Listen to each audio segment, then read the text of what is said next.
एक गांव में पंडित बटुकलाल नाम का एक बड़ा ही अनोखा पंडित रहा करता था।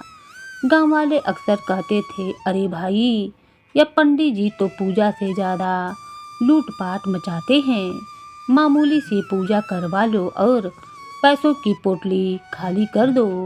असल में पंडित बटुकलाल का ढंग ही ऐसा था कि अगर किसी के घर पर हवन करना हो तो अलग दक्षिणा मांगते थे। अगर किसी की मन्नत पूरी हो तो अलग फीस। यहाँ तक कि गांव के चौपाल पर बैठे बैठे भी अगर किसी ने अनजाने में उनसे कुछ पूछ लिया तो भी उनका हिसाब जोड़ लेते थे।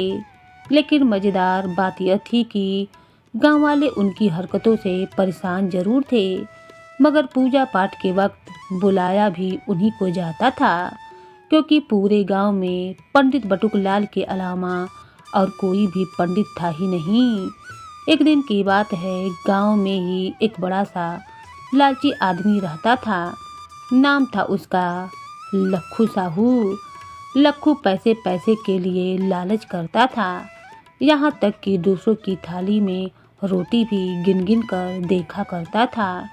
एक बार उसने घर पर पूजा का आयोजन रखा और बुलाया किसे? अरे भाई, किसे बुलाना था? पंडित बटुकलाल को। पंडित जी बड़े ही ठाट बाट से घर पर पहुँचे। माथे पर तिलक, हाथ में झोला और झोले में पूजा की ढेर सारी सामग्री।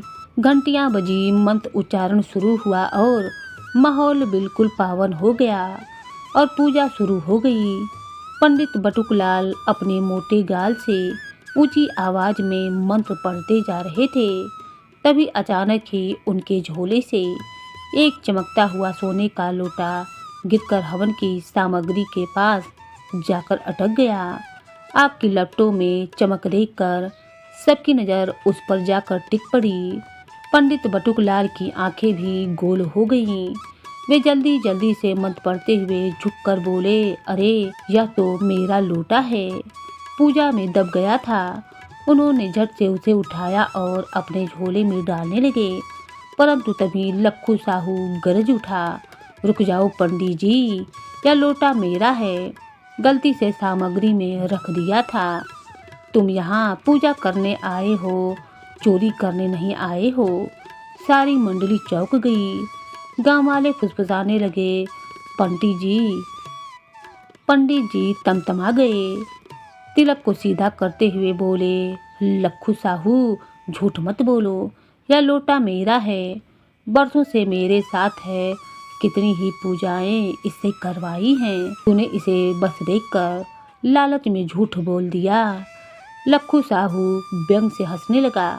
उसने जोर की आवाज में गांव वालों को बुलाया, अरे सुनो गांव वालों, देखो पंडित जी की सच्चाई। जरा सोचो, एक पंडित जो केवल घर से दक्षिणा से घर का काम चलता है, इनके पास सोने का लोटा कहाँ से आया? सोचने की बात है ना। गांव वाले धीरे धीरे पास आए। कानाफूसी शुरू हो गई। पहले गांव वालों ने बोला, लखू साहू सही कह रहा है, पंडित तो हमसे हर बार ज़्यादा दक्षिणा लेता है। फिर दूसरा बोला, हाँ, या पूजा पाठ छोटी हो या बड़ी, पंडित जी का झोला कभी खाली नहीं किया जाता है। पंडित जी भी बेचैनी में बोले, तुम सब पागल हो गए हो क्या? मैं तुम्हारे गांव का पंडित हूँ, तुम्हारे घरों में सालों से पूजा कराता आ रहा हूँ। तुम लोग क्या सोचते हो कि मैं लोटा चुराने बैठा हूँ? लेकिन अब गांव वाले उनके खिलाफ हो चुके थे। सब मिलकर बोले, यह पंडित झूठ बोल रहा है, यह लोटा तुम्हारा नहीं है, लखू साहू का है। पूजा की आड़ में चोरी करने आए हो। भीड़ की आवाज़ अब तेज हो गई। लखू साहू ने मौका देखकर लोटा झपट लिया और सीना ठोककर बोला, देख लिया सबने, सच में मेरी तरफ है, यह लोटा मेरा ही है और मेरा ही रहेगा। पंडित जी की असलियत अब सबके सामने आ चुकी थी। बेचारे पंडित जी बटुकलाल, जो अब तक लुटेरा पंडित कहलाते थे, इस बार सचमुच गांव वालों ने उन्हें लूट लिया। चोर पंडित बन गए। धक्के खाते खाते, अपमान झेलते झेलते अपनी झोली को सीने से चिपकाए हुए वे भाग खड़े हुए, क्योंकि सब उन्हें मारने पर अब उतारू हो चुके थे, जिनके बाद गांव भर में अब यह चर्चा फैल गई और उनकी बदनामी शुरू हो गई।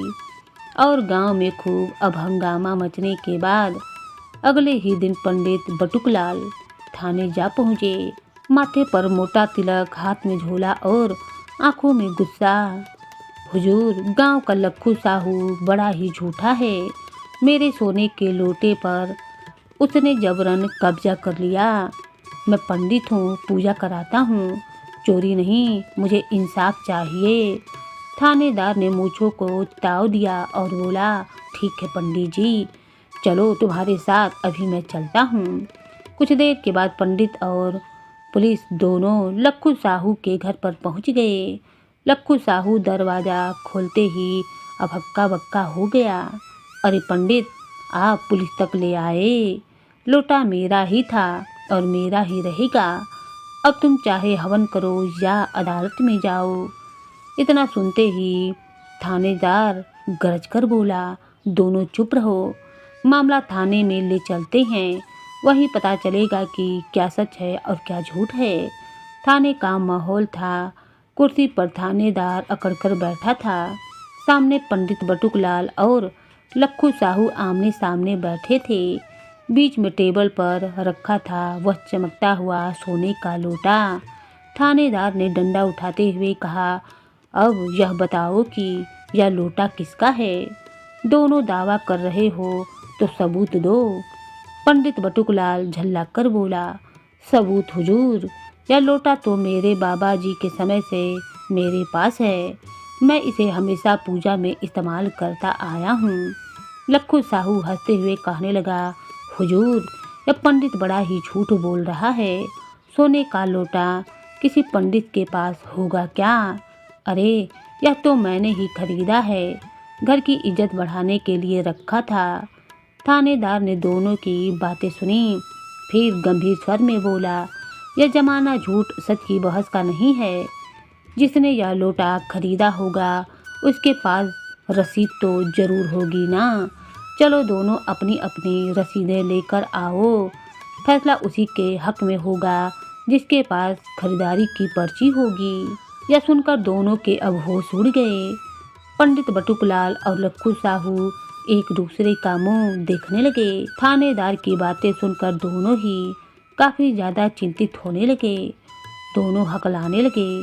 तभी थानेदार संदेह में बोला, क्या हुआ, चुप क्यों हो गए? रसीद नहीं है। दोनों ने एक साथ गर्दन झुका ली। थानेदार ने डंडा पटकते हुए कहा, तो फिर समझ लो कि यह लोटा दोनों में से किसी का भी नहीं है। अब यह रहेगा पुलिस के कब्जे में जब तक असली मालिक का सबूत न मिलता है। इतना कहते ही अचानक दरवाजे से हवलदार रामकिशन भीतर आया। उसके हाथों में पुराने कागज थे और चेहरे पर सोच भरी झलक थी। साहब, एक बात याद आई। 3 साल पहले एक गरीब बुढ़ा यहाँ पर आया था। उसका नाम था भिक्खू दास। उसने अपनी ज़मीन बेचकर एक सोने का लोटा खरीदा था। कहता था कि जब मैं मर जाऊंगा तो मेरे बेटे मेरी अस्थियां इसी सोने के लोटे में बहाएंगे। परंतु लोटा खो चुका था। हमने बहुत ढूंढा परंतु वह लोटा कहीं भी ना मिला। थानेदार चौकन्ना होकर तुरंत बोला, रामकिशन, तू कह रहा है कि लोटा उस बुढ़े का है तो कोई निशानी तो होगी ना? हवलदार बोला, जी साहब, उसने बताया था कि लोटे के तले पर उसका नाम गुदा हुआ है। सभी की नज़रें अचानक उस लोटे की ओर मुड़ गईं।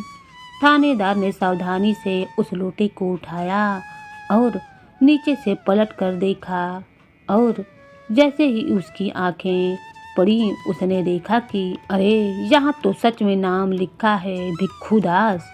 पूरा थाना अब सन्नाटे में डूब गया। पंडित बटुकलाल का चेहरा अब उतर गया। लक्खू साहू का रंग भी अब उड़ गया। तभी पंडित जी धीरे से बोले, साहब, सच्चाई यह है कि यह लोटा मुझे मिट्टी में पड़ा हुआ मिला था। किसी का गिर गया होगा। मैंने समझा कि मुझे दक्षिणा का सौभाग्य मिला है, इसीलिए इसे मैं अपना मान बैठा। वहीं पर लक्खू साहू अब बुरी तरीके से पसीज गया। उसने कहा, और मैं लालच के चक्कर में इसे अपना बताने लगा, हुजूर मुझसे भूल हो गई। थानेदार ने कड़ी नज़र से दोनों की ओर देखा और फिर आदेश दिया, यह लोटा अब उसके असली मालिक को लौटा दो। बुढ़े भिक्खू दास को, जिसने अपनी ज़मीन बेचकर इसे खरीदा था, उसके हक से किसी को खेलने का कोई अधिकार नहीं है। अगले ही दिन पूरे गांव की भीड़ जमा थी। थानेदार ने गांव के बीच जाकर बड़े सम्मान से वह सोने का लोटा बुढ़े भिक्खू दास को सौंप दिया। बुढ़े की आंखों से आंसू बह निकले। भगवान का लाख लाख शुक्र है, अब मेरी इच्छा पूर्ण हो गई। मेरी अस्थियां इसी सोने के लोटे में बहाई जाएंगी। गांव वाले ताली बजाकर बोले, सच का साथ कभी नहीं हारता। और उस दिन से पंडित बटुकलाल और लक्खू साहू को गांव ने एक बड़ा सबक दे दिया। लालच का अंत हमेशा शर्मिंदगी ही भरा होता है। तो दोस्तों, आपने देखा लोटा किसका था, हक कौन जमा रहा था, लेकिन सच्चाई कभी न कभी उजागर होती है। इसीलिए जीवन में सच्चाई का साथ इंसान को नहीं छोड़ना चाहिए। आपका इस कहानी पर मत कैसा है, कमेंट बॉक्स में कमेंट जरूर लिखें कि क्या सच्चाई के साथ चलना चाहिए या दुनिया के छल कपट में उसके साथ चलना चाहिए। आपके कमेंट का हमें इंतज़ार रहेगा और जिसका पहला कमेंट होगा उसके नाम की घोषणा बड़े ही सम्मान के साथ नेक्स्ट वीडियो में की जाएगी। इसलिए तत्पर होकर कहानी को देखें और तुरंत कमेंट करें। धन्यवाद।